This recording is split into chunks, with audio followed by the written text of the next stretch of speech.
All right, after a long break, we're back with Off the Top Sports Talk. Back with my man, Adrian Gonzalez. This is Josh House. If you haven't already, go on our Facebook page and like us. Off the Top Sports Talk, all one word. Adrian, how's it been, my man? It's going well. I'm happy to be back. Happy to be back in the most exciting week of sports, All-Star Game week, where so much happens. All right. Well, first thing we got to get to was the decision to LeBron deciding to head back home and go to the Cavs. What are you feeling about that? I think it's a good decision for him. All those people who burned and threw away their jerseys are they're buying new ones and scuffing them up to make sure that people said that he never left us. I mean, I can't hate on LeBron for going home. I'd like to see Bosch re-sign with the Heat, although I think they're going to be very average unless they get another free agent in there. LeBron, if they can get K Love over there, which is all the talk about maybe trading Wiggins. Wiggins has looked pretty good in the summer league so far. Interesting to see. They're one of the favorites now. Them and the Spurs are like the co-favorites to win it all for next year. That'd be great. I also see Matthew Dellavedova out of St. Mary's becoming a star off of this. He's going to get some nice open shots, and the kid can shoot. Any Gale faithful out there will tell you that Matthew knows how to sink them. Well, I got to say, I was wearing my Witness shirt today, so I am an old school fan of LeBron when he was originally with the Cavs. Kind of fell off liking him when he went to the Heat. So we'll see if he can bring a title back to his hometown. That'll be a good story. That's funny. I was wearing my Robert Horry number 5 Lakers jersey today. I never fell off that bandwagon. Hey, you know what? Right now, honestly, Cleveland is kind of like the spot to be again with Johnny Manziel, LeBron coming home. I mean, it's not a bad place. The businesses are going to be loving it in Cleveland. I think we might see a potential ESPN award for best sports town for 2014 to Cleveland. They definitely have the hype. God knows their economy needs it, and Cleveland people out there, the interview across the internets. Here's to you guys. I hope this helps you all out. You guys need it in Ohio. Keep throwing them Buckeyes around. Cleveland's hot, just like the Heat used to be. Dungy, we got to get to the Tony Dungy story. All right, enough about LeBron. On to some bump controversy. Dungy. I know he's a very religious man and all that. Basically he said he didn't want Michael. He wouldn't have drafted Michael Sam on his team, which to me is not a big deal because, like they said, there was only 4 teams left on the board when he got drafted. So 26 of the NFL teams decided they were not going to draft Michael Sam. Although they could have picked him up free agency, he wasn't going to be drafted unless by only 3 other teams or 4 other teams left in the whole draft. So it's like Tommy Lasorda says. He's stupid for saying it. It doesn't mean that a grown man can't have his thoughts. Doesn't mean a grown man isn't allowed to say what he wants. But sometimes you have to know who your audience is. And Dungy, isn't he the man who helped Michael Vick repair his image? Yeah, it's kind of like picking sides, and all of a sudden it's gonna come back and haunt you. People are gonna be saying one thing's right, one thing's not. It's a big deal to too many people. I think the guy's going to get a chance to play, and we'll see how he reacts. But I agree in the fact that the media circus is going to be nuts. Every single person on that team every day is going to be asked about him, and that's going to be annoying. So I would probably just try not to talk to the media if I was one of the players, and then you're going to probably get fined. So it's kind of a lose-lose situation, I think. I mean, good for that guy getting a chance, but I'm kind of over Michael Sam. I mean, it's a tough job he's going to have breaking into the Rams starting defensive line anyway. As a lifelong Rams fan, yes, the truth is out there. I throw my hat in for anyone who wears the gold and blue, but yeah, it's going to be tough. But I mean, any team's going to have a media circus. Cleveland's going to have Manziel. Anyone who picks up Vic is going to have issues. They're going to have that media circus out there, and your job is to go out there, put your helmet on, and play some football.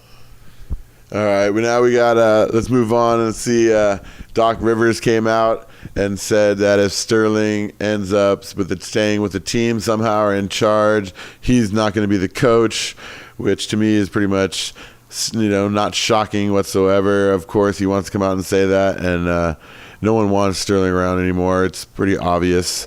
So, Doc is he's playing the part. He wants to make sure all the players are behind him and they're all, united on this front. Anything? What do you think about that? I say good for Doc Rivers. Speak your mind, brother. Let the world know how much you despise anyone who's going to say anything hateful about anyone out in the world. But I think Doc knows he's going to be there for a while. September 15th, there's a vote. If he doesn't leave on his own, there's a vote from the NBA Owners Association. I don't see anybody voting to keep him in. And Doc Rivers will be around, Clippers fans. Season ticket holders who are worried. Rich Parsons says it would be a disaster if they lock Doc Rivers. I don't see the Clippers losing him. I say he stays with the blue and red for a while. Yeah, there's no one that wants him in town. We need to get rid of him already. Sterling, disappear. Take the money and run and get out of the spotlight. No one likes you. All right, slumlord. So next on the docket, let's talk about a little baseball finally. Our Dodgers and Angels. See, the Dodgers are 56 and 46 right now. 2 games behind San Fran, the loss column. Angels are in second place also in their division. Let's see, 59 and 40, while Oakland is 61 and 37. Angels have been pretty hot, though, man. They got the most come from behind victories in all of baseball. Trout hit his 24th home run. The fish is on fire. There's something about those fish names in the Angels uniform that you can rely on them. The kid's hot. He knows he's good, but he doesn't allow that chip on his shoulder to allow him to sit out or take it easy at any moment. We finally got rid of the cancer, our closer, Ferrari, and since we got rid of him, I mean, even though the guy's been great, we've been winning, and as long as he's not blowing saves, the Angels can win games. So it's looking upwards for Angels. And now we just picked up Houston Street, so that was huge. Coming from the Padres, he was over there doing nothing for them in the playoffs, really. So it's hopefully the Angels can make their run, and he can be the guy who seals all the games for us. Yeah, it's nice for the Angels and Dodgers farm system called the Padres to get us another player up here where baseball matters. Houston Street, he's a beast, and I'm glad to see he's on the AL and he's not going to be coming after my boys in blue. The Dodgers, I mean, I honestly can say that I still can't watch the Dodgers at home. Have to go out to catch them. It's a bunch of crap, and you get that solved. But, hey, they're right there. Angels, Dodgers, World Series. That'd be wonderful. Bring it on. The race in the West alone is going to make baseball super exciting this year. I hope so. I can't wait. I hope the Angels pull it out. I hope the Dodgers come and we go West Coast. OCLA, come get some. I'd love to see it. It's kind of stagnant tonight, though, in the AL West with Astros and Athletics losing or going to the 12th, where the A's just lost 3-2. Yeah. All right. I watched a little bit of UFC last card with McGregor, the Irishman. They gave him a hand-picked guy. He dominated, took care of his business, and now everybody wants to see him. I think he just signed to fight with Dustin Poirier, so it's a decent fighter. Should be a good test for him. Coming up this weekend, we got Robbie Lawler and Matt Brown. I can't wait to see Lawler. Brown is always tough as nails. Rumble Johnson and Antonio Nogueira are fighting. Should be interesting. I think Rumble Johnson should take him as long as he doesn't get stupid on the ground and get submitted. Talking about baseball again, the All-Star game. We got to go back to the Angels and Mike Trout and the All-Star game performance he put on, MVP. And then do we have an LVP for the Dodgers representative in Puig? What were his stats again there? He was 0 for 3, 3 strikeouts. And then he didn't even hit one home run in the Derby. That's the Dodgers' curse in the home run derby. They never have anyone who does well, and I'm okay with it. I don't want any player ruining their swing, and that's the same reason why Trout didn't go into the home run derby. I would much rather have my guy lose a home run derby than ruin his swing for the rest of the season. Yeah. It was nice to see Derek Jeter. You know, everybody's talking about the passing of the torch from Jeter to Trout, and I mean, it really one of the closest things you can see to that actually happening on the field, with Trout getting the MVP, knocking Jeter in, I believe. It was a good scene, and Trout, it looks like he's just going to get better and better as the years goes on.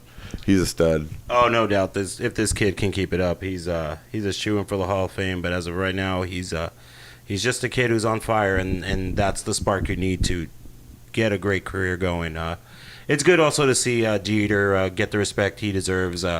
You know, as baseball fans around the world, you boo the Yankees no matter what. But as a taking it from a neutral point, because I'm on the mic, he deserves the respect he gets, and it was cool that the All-Star game is starting to go around these icons of the game. You have Chipper Jones last year and his famous speech, and then you have Jeter. You had Mariano. It's great, and I like to see that's what the All-Star game should be about.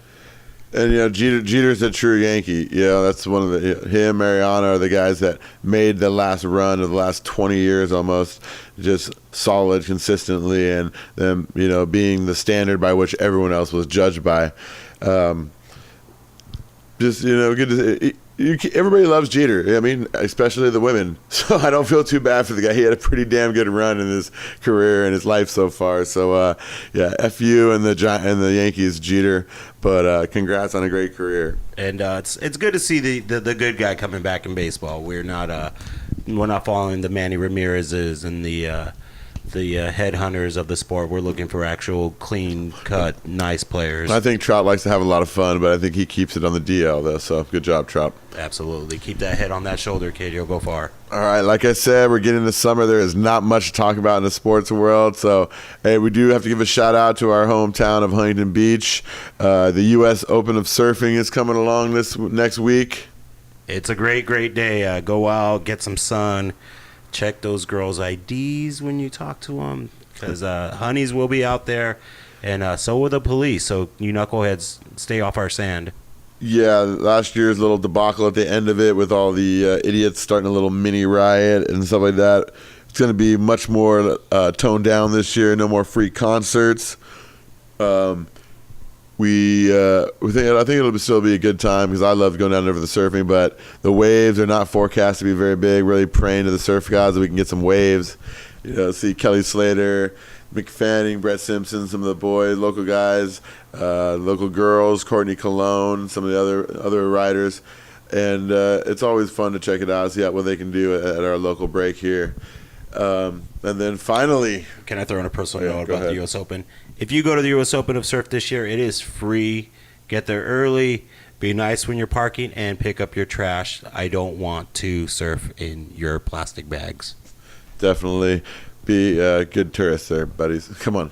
And finally, I can't believe it. I know it's still a long way to the first game, but we have the NFL in 12 days. Hall of Fame game. Real football is in effect. I don't care if it's 5 minutes of starters. We get football. We get to look at our teams, and we already are going to be judging the backups to see who can help us in our fantasy football rosters. Bills versus Giants. I saw today that what's the name of the head coach for the Giants there is already pissed off.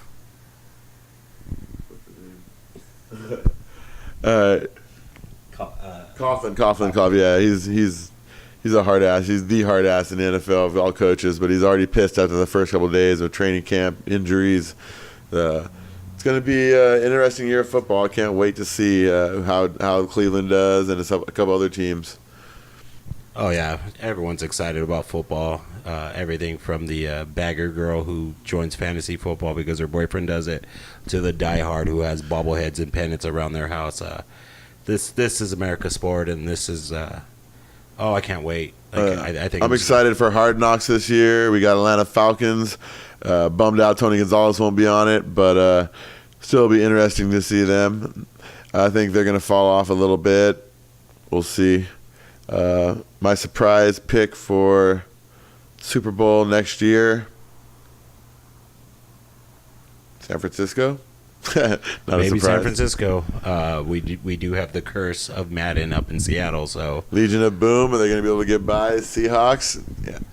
it's going to be great. I think that that NFC West is going to be awesome, and I think the sleeper in that league is going to be it's going to be the Rams, believe it or not, even with all the controversy and media around them. Well, it'll be interesting to see if Percy Harvin can come back and play healthy, stay healthy. If the receivers are going to cost them, Marshawn Lynch, he's the absolute beast mode. I love him, but can he keep healthy and stay their rock, who they all count on every week? So a lot of questions. San Francisco seems to be getting better. It's San Francisco. It's the NFC. I still think whoever wins the NFC is going to win it, but we will see. Belichick and Brady, are they going to be able to come back? A lot of people are starting to talk about Brady and his knee and his age, but he's Manning. Brady. You got to remember he is Tom Brady, and he can throw that ball still. So don't start counting him out yet. Is there any way Denver can be better than they were last year? It'd be tough. Minus Eric Decker, plus the new receiver they got there from the Steelers. It'll be interesting to see all these things come to fruition here. Johnny Manziel, is he going to get a chance in the first half of the season or not? Or is it going to be Hoyer all the way? If Manziel doesn't yell at his players like he did when he was in college, I think they'll respect him a lot more and work with him. But if he tries to crack the whip on a bunch of grown men, it may not fly. Year 2 of Andy Reid, will it be as successful as year 1? Hard to duplicate that, but we'll see. Absolutely. All right, can't wait to come back, do another show. Signing off here for Josh House. I'm Adrian Gonzalez. Talk to you guys later. Have a good night.